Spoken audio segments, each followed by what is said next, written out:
ये लिंचिंग का सिलसिला ऐसा है कि खौफ पैदा करो कि आप गाड़ी में जा रहे हो, गाड़ी में मार दिया, ट्रेन से निकल के आए मार दिया, घर में घुसा के मार दिया कि आपके पास तो कुछ नहीं मिला, आपने तो गाय के घर में गाय का गोश्त था। लेकिन पॉलिटिकल के साथ साथ हिंदुस्तान में एक तबका है, इसका फाउंटेन हेड मोदी जी नहीं है, इसका फाउंटेन हेड है Adani and company. Political gain इनको दलितों को मार के नहीं मिलता, वो मुसलमानों को मार के मिलता है। वो मुसलमानों की लिंचिंग या मुसलमानों के खून से ही मिलेगी?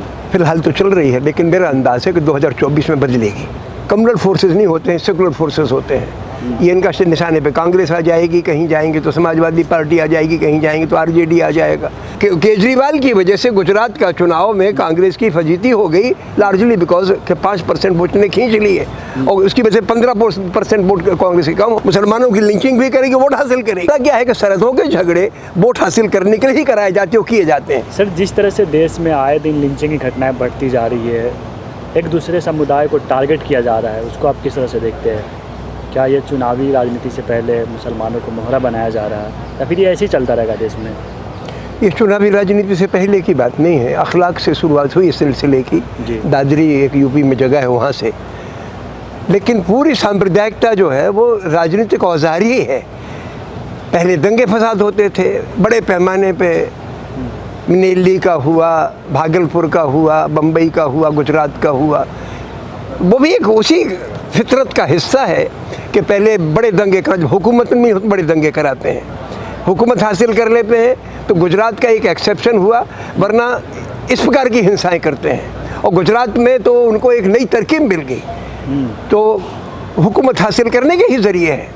और जब ये हुकूमत सेंटर में आ गई तो फसाद भी कराए, जैसे दिल्ली का फसाद हुआ 2020 का।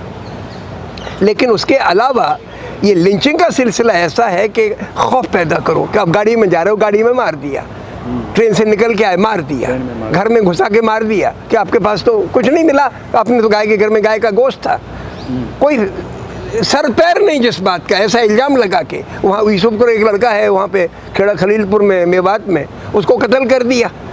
और कत्ल करने वालों के हक में महापंचायतें हुई, जिंदा जला दिया उनको। उन्हें उसको जिंदा नहीं जलाया था, उसको जुनैद और नासिर की बात कर रहा हूँ मैं। नहीं, हाँ, जुनैद नासिर को जिंदा जला दिया। और जिसने जिंदा जलवाया या जिस पे इल्ज़ाम है जिंदा जलाने का, ये गुरोह का सरगना है, उसके हक में मनेसर में और हथीन में पंचायतें हुई। तो ये सिलसिला सिर्फ पॉलिटिकल नहीं है, पॉलिटिकल तो है ही, लेकिन पॉलिटिकल के साथ साथ हिंदुस्तान में एक तबका है, इसका फाउंटेन हेड मोदी जी नहीं है, इसका फाउंटेन हेड है अडानी एंड कंपनी।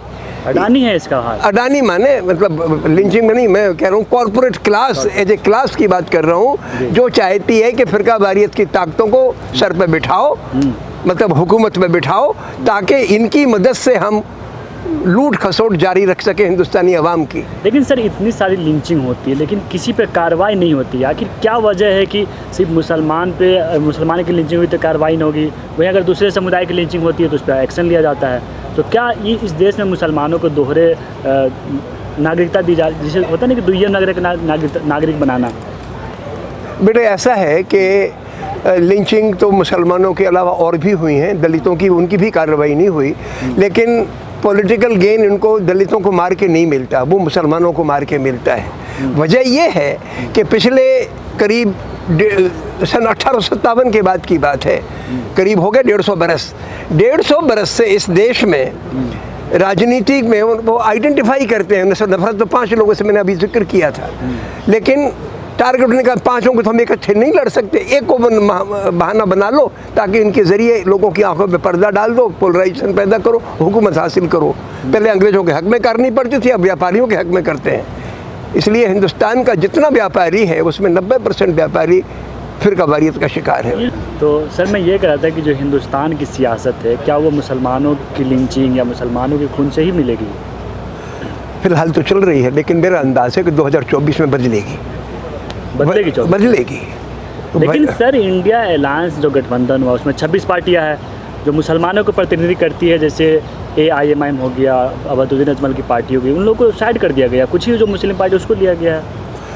उसमें बेटा ऐसा है कि जो मीम है ये पार्लियामेंट में प्रोग्रेसिव है, लेकिन जब अपनी कौम में जाते हैं ये लोग तो इनका निशाना कम्युनल फोर्सेस नहीं होते हैं, सेकुलर फोर्सेस होते हैं। ये इनका निशाने पे कांग्रेस आ जाएगी, कहीं जाएंगे तो समाजवादी पार्टी आ जाएगी, कहीं जाएंगे तो आरजेडी आ जाएगा। ये टैक्टिकल मिस्टेक करते हैं। ये तो मैं नहीं कहूँगा कम्युनल है सर, राजनीति वो तो करना पड़ेगा ना उसे। उससे करेंगे तो फायदे बीजेपी को ही होगा ना उससे। बिहार का पिछला चुनाव असेंबली का मीम की वजह से हारे। और ऐसा नहीं कर सकते। केजरीवाल ने अरविंद कांग्रेस के खिलाफ चुनाव लड़ा, वो तो भी जीते। ना- ममता बनर्जी ने लड़ा, वो भी जीते। ना लेकिन केजरीवाल की वजह से गुजरात का चुनाव में कांग्रेस की फजीती हो गई, लार्जली बिकॉज के 5% वोट ने खींच लिए और उसकी वजह से 15% वोट कांग्रेस के कम हो गए। तो ये जो लोग हैं, आई थिंक मैं अब इनको ब्रांड नहीं करना चाहता, लेकिन इनकी जो टैक्टिक्स हैं वो टैक्टिक्स अवाम में को इस तरीके से गुमराह करती हैं कि वो लोग बीजेपी के खेमे में चले जाते हैं, विच इज़ नॉट आप राइट। भी मानते हैं कि बी टीम है वो लोग? बी टीम तो नहीं कहूँगा मैं उसको, लेकिन मैं इतना सिंप्लीफाई नहीं करता। लेकिन उनकी जो तकरीरें जैसे वो वैसी है, पार्लियामेंट में तकरीरें बड़ी सेकुलर होती हैं, वो सही होती हैं। His analysis of the situation is very appropriate. लेकिन मैं मानता हूँ कि जब गुजरात में चुनाव हुआ, जैसे अब इमीम ने गोद रहा है, जैसे उसमें आदमी खड़े कर दिए अपने, उस आदमी को खड़े करने से, वरना वहाँ पर यानी जो म्यूनिसिपैलिटी के चुनाव होते थे ना कॉरपोरेशन के, उसमें कांग्रेस अलग रहती थी, बीजेपी अलग रहती थी। वहाँ 50% पॉपुलेशन मुसलमानों की और हिंदुओं की है। जब मुसलमान इलाके से मुसलमान ही चुने जाते थे, इनने कहा हम अपने कैंडिडेट खड़े करेंगे। नतीजा क्या निकला कि मैं वहाँ काम करता हूँ 2002 से, गोधरा एक जगह है वहाँ पे गुजरात में, लेकिन नतीजा ये निकला कि मुसलमानों के जो अच्छे ताल्लुकात लोगों से बन रहे थे, क्योंकि MIM is not branded as a party of all communities, it's branded a party of Muslims. तो बाकी जो है उनको मौका मिल जाता है लोगों को, तो लोकल लोगों को परेशानी हुई। जो सेकुलर मुसलमान हैं उन लोगों को जो अदरवाइज चुनाव जीत जाते थे, वो मीम के लोगों को कितनी सीटें मिली? 22 सीटें थी। सर, मल्लाहों की पार्टी है, यादवों की पार्टी, अगर मुसलमानों की पार्टी तो इसमें क्या गलत हो गया? गलत तो बिल्कुल नहीं है। हाँ। लेकिन इस वक्त चूंकि टारगेट एक ही पॉइंट को किया हुआ है, मल्लाहों की पार्टी अगर है, या जैसे मायावती है, दलितों की पार्टी है, लेकिन वो जीत जाती है। हाँ। लेकिन मुसलमानों के साथ इस वक्त जो इलीट क्लास ने माहौल पैदा कर रखा है, उसकी वजह से मुसलमान की सिचुएशन बाकी कम्युनिटी से फ़र्क है। उनकी लिंचिंग होगी तो उनकी कम्युनिटी को सरकार मुंह या तो इग्नोर तो करती है उनको, लेकिन उसकी वजह से वोट हासिल नहीं कर सकती। मुसलमानों की लिंचिंग भी करेगी, वोट हासिल करेगी। ये बहुत बड़ा प्रॉब्लम है। सर, ये बताइए, 2024 का चुनाव नज़दीक है, आप भी देख रहे कि जो नफरत का माहौल एक तरह से क्रिएट किया जा रहा है। सत्यपाल मलिक ने भी हाल ही में कहा था कि ये सत्ता के लिए कभी मंदिर में बम फोड़वा भी सकते हैं, सेना पे हमला करवा सकते हैं। आपको भी लगता है कि इस तरह की घटनाएं हो सकती है 24 से पहले? बेटे, वो अंदेशा तो रहता है, क्योंकि 2019 में जो किया वो वैसी चीज़ रिपीट हो जाए तो हो सकती है। लेकिन हम लोगों को जो भी ज़रा कॉन्शियस है, समाज में जिसको काम करना है, उसको इन अंदेशों के वक्त जो हमारे अंदर पागलपन पैदा हो जाता है कि हम बहक जाते हैं, मुकम्मल बहक जाते हैं, कि पाकिस्तान को दुश्मन मानने लग जाते हैं। वो बिल्कुल जो 2019 का मसला था वो इंटरनल था। और ये अगर आप 50 साल की राजनीति, अकेले हिंदुस्तान पाकिस्तान नहीं, पूरी दुनिया के मुल्कों में देखो तो सरहदों के झगड़े गरीब मुल्कों ने आपस में ना तो जीते हैं, ना हारे हैं, और ना बड़ी कैजुअलिटीज़ हुई हैं। हिंदुस्तान ने 5 लड़ाइयाँ लड़ी आज़ादी के बाद, 4 पाकिस्तान से, 1 चीन से।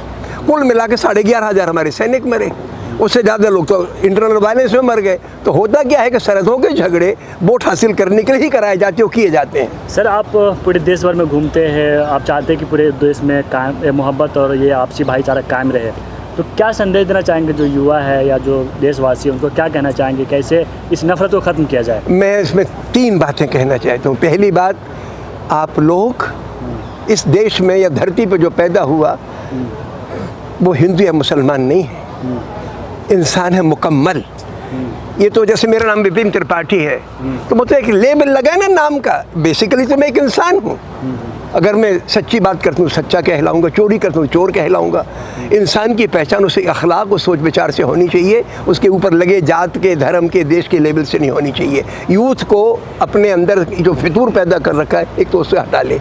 दूसरी बात यह कि हमारे सामने इस वक्त गंभीर चुनौती ये है कि मुट्ठी भर लोगों के हाथ में रिसोर्सेज हैं, नौकरियां हैं, दौलत है, बाज़ारों पे कब्ज़ा है, उन्हीं के हाथ में राजनीति है। तो हमारी असली लड़ाई तो इलीट से है, आवाम से तो ना लड़ें। हमारा पड़ोसी हमारा दुश्मन नहीं, चाहे वो किसी जात का हो, किसी धर्म का हो। इसलिए आपस में लड़ने की जगह ये हमें पैगंबरों ने सिखाया, ईसा मसीह ने सिखाया, पैगंबर मोहम्मद ने सिखाया, गांधी ने सिखाया कि don't fight with your neighbour, fight with the wrong policies of the state. सरकार से लड़ो, जनता से नहीं। दूसरी बात ये, और तीसरी बात ये कि हमारे मजहब पे के जो इदारे हैं, संस्थान हैं, उन पे बड़े बड़े जो संस्थान हैं उन पे कब्जा कर लिया है तंग दिल लोगों ने, नफ़रत वाले लोगों ने। हमें उसको आज़ाद कराना है। धर्म का काम जब से बने हैं मजहब, यही रहा है कि इंसान को इंसान बनाना, और इंसान तब बनता है जब आदमी से नफ़रत और गुरूर निकल जाए। ये मैं चाहता हूँ कि इस पर गौर करें। बहुत शुक्रिया। मिल्लत टाइम्स को आपकी ज़रूरत है, हमारी आप माली मदद करें।